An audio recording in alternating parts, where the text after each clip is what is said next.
Hello everyone, আসসালামু আলাইকুম। নতুন বছরের শুভেচ্ছা সবাইকে। যেহেতু ২০২৬ এর ১ম ভিডিও এটি চ্যানেলে যাচ্ছে। So this is the first video of this year. So সেই কারণে একটু বাড়তি শুভেচ্ছা আপনাদের সবাইকে। আর যারা এতদিন ধরে, এত বছর ধরে আমার কনটেন্ট গুলো দেখছেন, সাপোর্ট দিয়ে যাচ্ছেন তাদেরকে ওয়ান্স এগেইন থ্যাংক ইউ। আজকের এই ভিডিওটি যেহেতু এই বছরের ফার্স্ট একটি ভিডিও হতে যাচ্ছে, সো আমি চাচ্ছি যে এই ভিডিওটি যেন খুবই একটা ভ্যালুয়েবল একটা টপিকে আপনাদেরকে একটা কনটেন্ট আমি আ ডিস্ট্রিবিউট করতে পারি বা প্রেজেন্ট করতে পারি। দ্যাটস ওয়াই আজকের যে ভিডিওটি টপিকের টাইটেল দেখে আপনারা বুঝে গিয়েছেন। এই ভিডিওটি হবে কিভাবে আপনারা এই মেটা অ্যান্ড্রোমেডা আপডেটের পরে আপনার ক্যাম্পেইন স্কেল করবেন। অর্থাৎ আমরা Facebook এ কিন্তু ক্যাম্পেইন আসলে সবাই রান করতে পারি। ডেইলি $20, $40, $50 পর্যন্ত আমরা ক্যাম্পেইন কিন্তু ডেইলি বাজেট দিয়ে রান করতে পারি। কিন্তু কথাটা যখনই আসে ক্যাম্পেইন স্কেল করার, আরো হায়ার বাজেট, ডেইলি বাজেটে ক্যাম্পেইনটিগুলো অ্যালোকেট করার, তখন আমরা যেটা খেয়াল করি, আমরা আসলে অনেক স্ট্রাগল ফেস করি। আমাদের ROAS ড্রপ করে, আমাদের প্রফিটেবিলিটি ড্রপ করে। আমরা যেভাবে বাজেট বাড়াচ্ছি সেভাবে আসলে রেভিনিউ বাড়ছে না। সো আজকের এই ভিডিওতে আমরা ৫ টা ৬ টা পয়েন্ট নিয়ে ডিসকাস করব। যেগুলো ইউজ করে বা যেগুলো আমি আমার হচ্ছে গিয়ে over the last few years এর যে এক্সপেরিয়েন্স, আমাদের ক্লায়েন্টের যে এক্সপেরিয়েন্স, সেখানে ইউজ করে ক্যাম্পেইনগুলো স্কেল আপ করেছি, সেই প্রসেসগুলো আপনাদের সাথে শেয়ার করব। অর্থাৎ এই ভিডিওটি যদি আপনি পুরোটা দেখেন, পুরো পয়েন্টগুলো যদি আপনি প্রপারলি দেখেন এবং নোট ডাউন করেন, এই মেটা অ্যান্ড্রোমেডা আপডেটের পর ইনশাআল্লাহ ক্যাম্পেইন স্কেলিং নিয়ে, অর্থাৎ ক্যাম্পেইন কিভাবে স্কেল করবেন, কিভাবে বাজেট বাড়াবেন প্রফিটেবিলিটি ঠিক রেখে, সেটা নিয়ে আপনাকে ইনশাআল্লাহ আর আটকাতে হবে না। So let's start the video.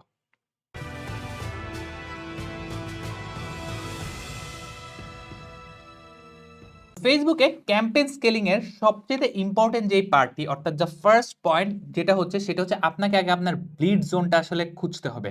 অর্থাৎ আপনার কোন রোয়াস পর্যন্ত, আপনার ক্যাম্পেইনের রোয়াস কত পর্যন্ত আপনি আসলে হিটটা নিতে পারবেন, অর্থাৎ আপনার যে ব্রেক ইভেন রোয়াসটা কত, সেটা আগে আপনাকে আসলে বের করতে হবে। So find your bleed zone is the first point. আমরা অনেক সময় যেটা মনে করি, আমাদের একটা স্বভাব, একটু একদিকে দিয়ে একটা সমস্যা আছে, সেটা আমরা মনে করি যে আমাদের রোয়াজ যদি 4 এর নিচে চলে যায় বা আমাদের রোয়াজ যদি 5 এর নিচে চলে যায়, তার মানে আমরা ধরে নেই যে আমাদের ক্যাম্পেইনটা ভালো কাজ করছে না। আসলে জিনিসটা কিন্তু তা না। আমি যখন আমার বিভিন্ন ইউকের অ্যাড অ্যাকাউন্টগুলোতে কাজ করি বা ইউকে এজেন্সি ইন্টারন্যাশনাল প্রজেক্টে যখন কাজ করি, সেখানকার ক্লায়েন্টরা যখন 2 এর উপরে রোয়াজ থাকে, তখনই তারা আসলে অনেক বেশি হ্যাপি হয়ে যায়। যে they remain very happy even when if their ROAS is above 2। কেন আসলে আপনার এই পারফেক্ট রোয়াজটা কত হওয়া উচিত? আপনাকে আসলে খুব বেশি লোভ করে কেন শুধুমাত্র 4 রোয়াজ টার্গেট করে বা 5 রোয়াজ টার্গেট করেই ক্যাম্পেইন স্কেল করা উচিত না, সেটা আসলে আগে ফাইন্ড আউট করতে হবে। So we need to find out আমাদের যে ব্রেক ইভেন যে রোয়াজটা, অর্থাৎ কোন রোয়াজ পর্যন্ত আমরা হিটটা নিতে পারবো, সেটা আমাদেরকে বের করতে হবে। এটার ফর্মুলাটা হচ্ছে 1 divided by your profit margin. ঠিক আছে? Profit margin. এখন ধরুন আপনার প্রফিট মার্জিন হচ্ছে গিয়ে 40%। সেক্ষেত্রে আপনি যদি 1 ডিভাইডেড বাই 0.40 করেন, সেক্ষেত্রে আপনার যেটা আসবে, সো 1 ডিভাইডেড বাই আমরা হচ্ছে গিয়ে করি 1 ডিভাইডেড বাই 0.40, অর্থাৎ আপনার হচ্ছে 2.5। 2.5 would be your break even ROAS. ঠিক আছে? সো 2.5 হচ্ছে আপনার এই রোয়াসটা যদি থাকে, সেক্ষেত্রে আপনি ব্রেক ইভেনে আছেন।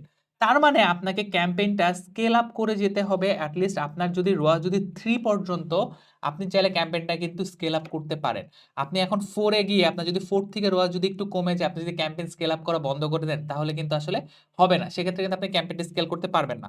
সো এটা গেল ধরেন আপনার 40% প্রফিট মার্জিন। এবং আমি যাদের যে সকল ব্র্যান্ডের সাথে কাজ করি বা হচ্ছে গিয়ে অনেক ক্লায়েন্টের সাথে কাজ করি, অনেকেরই দেখা যায় 40% বাজেট থাকে বা প্রফিট মার্জিন থাকে, অনেকের 50% থাকে। আপনার যদি 50% প্রফিট মার্জিন থাকে, 1 ডিভাইডেড বাই 0.5, ঠিক আছে? সেক্ষেত্রে আপনার রোয়াস কত হবে?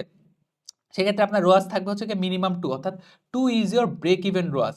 এখন ধরেন আপনার প্রফিট মার্জিন যদি 70% হয়, সো 0.70 যদি আপনার প্রফিট মার্জিন হয়, সেক্ষেত্রে কিন্তু আপনার 1.4 রোয়াস হলে আপনার জন্য এই জিনিসটা ব্রেক ইভেন রোয়াস। এখন ধরুন আপনার প্রফিট মার্জিন হচ্ছে গিয়ে 30%, তাহলে 1.30, দ্যাট মিনস আপনাকে অ্যাটলিস্ট 3.33 রোয়াস আসলে আপনাকে থাকতে হবে। সো আপনি যদি 3.33 এর উপরে 3.5, 3.7 পর্যন্ত থাকেন, তাহলে আপনি ক্যাম্পেইনটা স্কেল আপ করে যাবেন। এখন আরো সিলি কোশ্চেন আসতে পারে যে ভাই আমি আমার প্রফিট মার্জিনটা কিভাবে খুঁজে পাবো? এটা ভাই খুবই ঐকিক নিয়মের অঙ্ক। এখন প্রফিট মার্জিন কিভাবে খুঁজে পাবেন? আপনি ৳১০০ একটা প্রোডাক্ট যদি আপনি হচ্ছে গিয়ে আপনি ধরেন ৳১০০ প্রোডাক্ট আপনি সেল করতেছেন ৳১৫,০০০, ৳১৫০০। তাহলে আপনি ৳১ প্রোডাক্ট কততে সেল করতেছেন? ১৫০০ বাই ১০০০, ঠিক আছে? তাহলে আপনি ৳১০০ প্রোডাক্ট কততে সেল করতেছেন? ১৫০০ ইনটু ১০০ বাই হচ্ছে গিয়ে ১০০। সেক্ষেত্রে ঠিক আছে? সেক্ষেত্রে আপনি যেটা করতেছেন, সরি ১০০০, ঠিক আছে? ১০০০। সেক্ষেত্রে আপনি ১টা, ২টা, ৩টা, ৪টা এটা কাটলেন। সো আপনি হচ্ছে গিয়ে ১০০ টাকার প্রোডাক্ট করতেছেন ১৫০ টাকায়। তার মানে আপনার প্রফিট পার্সেন্টেজ কত? Your profit percentage is 50%। So এইভাবে আপনারা ঐকিক নিয়মে কিন্তু আপনাদের প্রফিট মার্জিনটা বের করে নিয়ে আসতে পারেন। আচ্ছা, সো অঙ্কও শিখাই দিলাম ফেসবুক মার্কেটিং শিখাতে, শিখাতে। আচ্ছা, এরপর দেখেন এইটা গেল মেইন পয়েন্ট। অর্থাৎ এই জায়গাটা আমরা হচ্ছে গিয়ে কানজুসি না করি, আমরা একটু সাহস নিয়ে, একটু কনফিডেন্স নিয়ে ক্যাম্পেইনগুলোর বাজেট বাড়ানোর চেষ্টা করি। The next point is start the campaign with Andromeda 115 structure. অর্থাৎ আমরা যখন ক্যাম্পেইন শুরু করব, এই মেটা অ্যান্ড্রোমেডা আসার পরে যদি আমরা ক্যাম্পেইন স্কেল করতে চাই, আমরা অনেকে যেটা করি একটা ক্রিয়েটিভ দিয়ে বা হচ্ছে গিয়ে ২টা ক্রিয়েটিভ দিয়ে আমরা হচ্ছে গিয়ে থেমে যাই। ঠিক আছে? সো এই জিনিসটা আসলে করা যাবে না। আমার হচ্ছে গিয়ে আমি লাস্ট ইয়ার অর্থাৎ অ্যান্ড্রোমেডার হচ্ছে ২০২৫ সালে আমার কিন্তু এই অ্যান্ড্রোমেডার কিন্তু একটা ক্যাম্পেইনের একটা স্ট্রাকচার কিন্তু দেওয়া আছে। ঠিক আছে? এই যে দেখেন এই ক্যাম্পেইনটা ফেসবুকে সেল পাচ্ছেন না? Stop using the old method. So এই স্ট্রাকচারটা ফলো করে এই মেটা অ্যান্ড্রোমেডার যে স্ট্রাকচারটা আছে সেটা ইউজ করে ক্যাম্পেইন করবেন। আপনার হচ্ছে গিয়ে 115 would be your campaign structure. অর্থাৎ আপনার একটা ক্যাম্পেইন থাকবে, একটা অ্যাড সেট থাকবে। অ্যাড সেটে আপনি হচ্ছে কাস্টমার এবং লুকালাইকের অডিয়েন্সের সাজেশন দিবেন এবং আপনার হচ্ছে গিয়ে 5টা অ্যাড থাকবে। সো আপনারা এই ভিডিওটা যদি প্রপারলি দেখেন তাহলে এই 115 স্ট্রাকচারটা সম্পর্কে আরো বেটার জেনে যেতে পারবেন।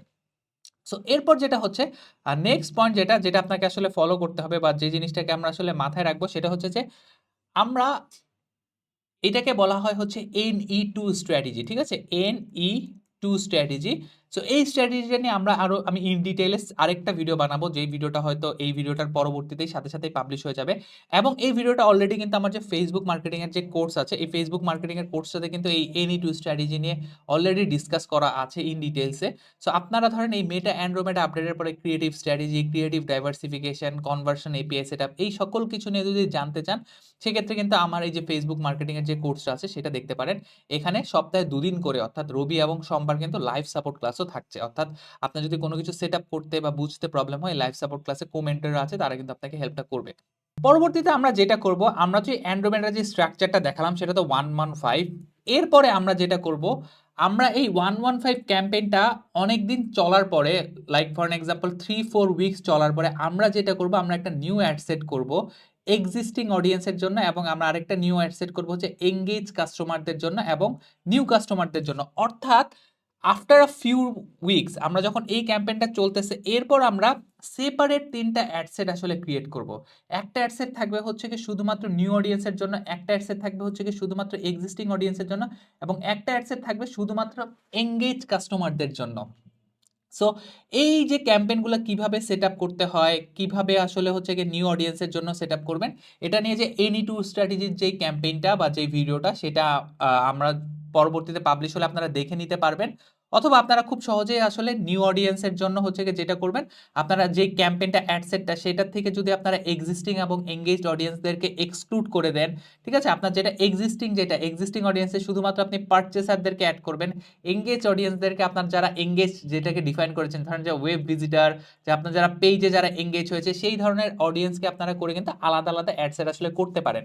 সেক্ষেত্রে করলে আসলে লাভটা কি বা কেন করা উচিত সেটার রিজন হচ্ছে, আপনারা যদি আমার এখানে একটা অ্যাড দেখেন, একটা ওয়ান অফ মাই ক্লায়েন্টসের অ্যাড যদি দেখেন, দেখেন আপনার হচ্ছে গিয়ে ফ্রিকোয়েন্সি এক্সিস্টিং কাস্টমারে প্রায় অলমোস্ট 16 হয়ে গিয়েছে আফটার সার্টেন ডেইজ।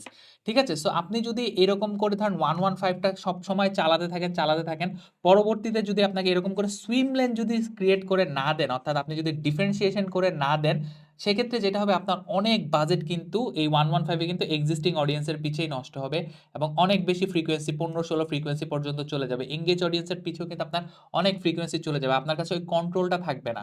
সো আপনি যদি হচ্ছে কি অ্যাড সেট বাজেট এবিও দিয়ে এই প্রত্যেকটার জন্য আলাদা আলাদা করে অ্যাড সেট ক্রিয়েট করেন, সেক্ষেত্রে কিন্তু আপনার এরকম হাই ফ্রিকোয়েন্সি কিন্তু হয়ে যাবে না। তখন আপনি কি করবেন, এক্সিস্টিং অডিয়েন্সে অল্প একটু বাজেট দিবেন, এঙ্গেজ অডিয়েন্সে অল্প একটু বাজেট দিবেন এবং নিউ অডিয়েন্সে আপনি বাজেটটা কিন্তু আপনার মন মতো ইনক্রিজ করে দিতে পারবেন, কারণ আপনি তো চান কি আপনার বিজনেসে যেন নিউ অডিয়েন্সই বেশি বেশি আসে। সো এরকম করে আপনারা ডিফাইন করে দিতে পারেন। এরপরে যেটা হচ্ছে, আফটার দিস পয়েন্ট আমরা আরেকটা যেটা নিয়ে করবো যে উইকলি ক্রিয়েটিভ হল। আপনি যদি আসলে ক্রিয়েটিভ রিফ্রেশ নিয়ে কাজ না করেন এই মেটা অ্যান্ড্রোমেডা আপডেটের পরে, আপনি ক্যাম্পেইন স্কেল করতে আসলে খুব বেশি ডিফিকাল্টিজে ফেস করবেন। এটার একটা থাম্ব রুল হচ্ছে, আপনার কোনো একটা ক্যাম্পেইনের যদি মান্থলি বাজেট $1000 থাকে, অর্থাৎ $1000 যদি হয়, সেক্ষেত্রে আপনাকে অ্যাটলিস্ট উইকলি 3টা করে হচ্ছে গিয়ে ক্রিয়েটিভ চেঞ্জ করতে হবে ওই ক্যাম্পেইনে। যদি উইকলি 3টা হয় তাহলে সব মাসে হচ্ছে 3-4-12, অর্থাৎ আপনাকে এক মাসে আপনার যদি কোনো ক্যাম্পেইনের বাজেট $1000 হয়, সেক্ষেত্রে you need to use 12 creative at least in this campaign, in that campaign. ঠিক আছে? আচ্ছা, এরপর যেটা হচ্ছে ক্রিয়েটিভ রিফ্রেশের উইকলি রিফ্রেশের পরে এরপরে আরেকটা মোস্ট ইম্পর্ট্যান্ট যেটা হচ্ছে সেটা হচ্ছে যে আপনারা যদি দেখেন আপনারা কোনো ক্যাম্পেইন ক্রিয়েট করেছেন, আপনারা হচ্ছে কি একটা ক্যাম্পেইন আপনাদের চলছে, মনে করুন একটা ক্যাম্পেইন চলছে। এই ক্যাম্পেইনে এসে আপনারা দেখলেন যে আপনাদের যত বাজেট আছে, এমন যদি কখনো হয় যে আপনার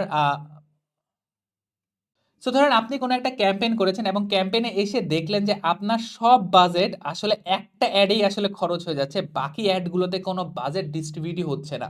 অর্থাৎ ওই একটা অ্যাড থেকে আপনার যত লিড আসা, রেজাল্ট আসা আসছে এবং আপনার কাছে আরেকটা অ্যাড আছে যেটা আপনি মনে করেন আপনার জন্য খুবই ইম্পর্টেন্ট, কিন্তু সেটাতে কোনো আসলে ইমপ্রেশন সার্ভ হচ্ছে না। সেক্ষেত্রে আপনি যেটা করবেন, আপনি হচ্ছে গিয়ে আরেকটা ব্রড টু একটা হচ্ছে গিয়ে এটাকে ডুপ্লিকেট করে আরেকটা হচ্ছে গিয়ে আপনারা ব্রড টু ক্যাম্পেইন করে নিবেন। ওই ব্রড টু ক্যাম্পেইন করে শুধুমাত্র যেই ক্রিয়েটিভগুলোতে ইমপ্রেশন সার্ভ হচ্ছে না ওই ক্রিয়েটিভটা রাখবেন, রেখে বাকিগুলো আপনারা হচ্ছে গিয়ে পজ করে দিবেন। সো এইভাবে করে হচ্ছে গিয়ে আপনারা ব্রড টু রেখে সো আপনার যেই ক্রিয়েটিভগুলা আপনার হচ্ছে কি ডিস্ট্রিবিউশন হচ্ছে না সেগুলোর জন্য আপনি এই ব্রডের একটা ডুপ্লিকেট করতে পারেন। অথবা আপনি যেটা করতে পারেন, আপনি ধরেন কোনো একটা ক্যাম্পেইন বানাচ্ছেন 115 করেছেন। সো সিম্পলি ধরেন আপনি 115 করেছেন, আপনার তো একটাই অ্যাড, রাইট? একটা অ্যাডের মধ্যে আপনার কি হচ্ছে, আপনার হচ্ছে গিয়ে 5টা ক্রিয়েটিভ আছে। এখন হতে পারে যে আপনার কাছে আরো 3টা নিউ অফার এসেছে। ঠিক আছে? আপনার you have no more 3 new offers এবং আপনি চাচ্ছেন যে এই 3টা অফারও যেন আসলে অ্যাডে দেখার। কিন্তু আপনি যদি এই 5টার সাথে আরো 3টা যোগ করেন সেক্ষেত্রে আপনার কি হচ্ছে, আপনার 8টা অ্যাড হয়ে যাচ্ছে। ফেসবুক কি যেটা করবে, ফেসবুক কিন্তু আপনার যে নতুন যে 3টা অ্যাড, এই নতুন 3টা অ্যাডে কিন্তু তারা ডিস্ট্রিবিউশন আসলে করবে না বা বাজেট দিবে না। ইন দ্যাট কেস আপনাকে যেটা করতে হবে, আপনি আরেকটা অ্যাড করবেন, আরেকটা অ্যাড ক্রিয়েট করে সেইটাতে আপনি হচ্ছে গিয়ে 3টা ক্রিয়েটিভ দিবেন। সেক্ষেত্রে তার মানে আপনার কি হচ্ছে, সেক্ষেত্রে আপনার যেটা হচ্ছে একটা ক্যাম্পেইন, একটা ক্যাম্পেইনে 2টা অ্যাড সেট হবে। 2টা অ্যাড সেট কি? 2টা অ্যাড সেটই হচ্ছে গিয়ে ব্রড অ্যাড সেট হবে। সো এই 2টা অ্যাড সেটে একটাতে যাবে হচ্ছে গিয়ে 5টা ক্রিয়েটিভ যেটা আপনার আগেই ছিল। আরেকটাতে যাবে হচ্ছে গিয়ে আপনার নতুন 3টা যে ক্রিয়েটিভ দিয়েছেন সেই 3টা ক্রিয়েটিভ। সো এভাবে করে আপনারা এই স্ট্র্যাটেজি গুলো ফলো করে আপনাদের ক্যাম্পেইনের স্কেল আপ করতে পারেন। এছাড়া আরো বেশ কিছু পয়েন্ট আছে, আরো প্রায় 3-4টা খুব ইম্পর্টেন্ট পয়েন্ট আছে যেগুলো আসলে ভিডিওটা অলরেডি লেন্দি হয়ে গেছে, এই ভিডিওটাতে কভার করছি না। এটা হচ্ছে আমার যে ফেসবুক মার্কেটিং এর যে অ্যাডভান্স যে পেইড কোর্সটি আছে সেটাতেই হচ্ছে গিয়ে ক্যাম্পেইন স্কেলিং এর একটা চ্যাপ্টারে দিয়ে দেওয়া আছে এবং যে এনি টু স্ট্র্যাটেজিটা সেটাও আসলে আমার কোর্সেও দিয়ে দেওয়া আছে। আপনারা যদি কেউ আরো অ্যাডভান্স শিখতে চান, আরো স্কেলিং এর স্ট্র্যাটেজি জানতে চান, সেক্ষেত্রে আমার কোর্সে এনরোল হতে পারেন। আর এই ছিল আজকের এই ভিডিওতে ক্যাম্পেইন স্কেলিং এর স্ট্র্যাটেজি গুলো নিয়ে। দেখা হবে পরবর্তী কোনো একটা ভিডিওতে ফেসবুক মার্কেটিং নিয়ে। আরেকটা ইম্পর্টেন্ট ভিডিও কিন্তু আমার এই নেক্সট সাজেশনে থাকবে। তো দেখার জন্য আমন্ত্রণ রইল। Till then, good bye.